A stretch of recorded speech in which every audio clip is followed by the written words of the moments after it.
Hi, my name is John Aitchison. I'm with Tavern Service in Northridge, California. And today I'd like to talk about CO2 leaks in kegerators. 1 pound of CO2 should be enough to push out a big half-barrel keg of beer or 3 5-gallon kegs of beer. You should be able to get 4 or 5 big half-barrel kegs out of a 5-pound tank like this. If you think you have a leak, the best way to do it is to test for it. Turn your CO2 off. Make sure you have a regulator with 2 gauges on it. The gauge on the left is the tank pressure gauge. If you see that the needle on that drop more than 100 pounds in a minute, you probably do have a leak. The most common place for a CO2 leak is at the regulator connection itself. Make sure you use a 1 1/8 inch box wrench or a 10-inch crescent wrench and really crank it down tight when you change it.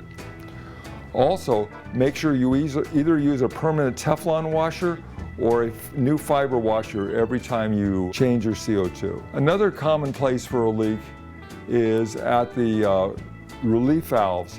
First, you have the relief valve on the K coupler itself.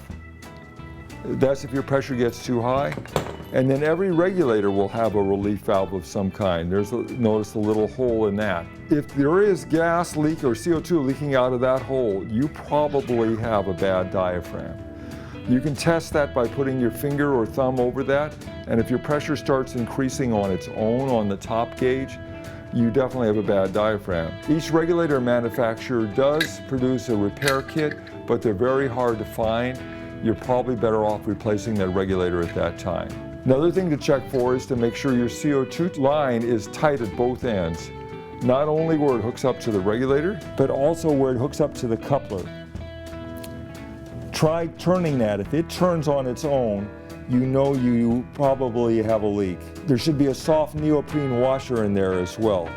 One other possible place for a leak is at the skirt valve or this outside washer, the skirt washer. If this has got a little nick to it, it will be leaking every time. If you suspect you do have a leak, the best thing to do is either use Child's bubble soap or a mixture of 4 parts water to 1 part hand dishwashing soap, and just use a small brush to paint it on all areas you think you're going to have a leak, and the bubbles will form if that is true.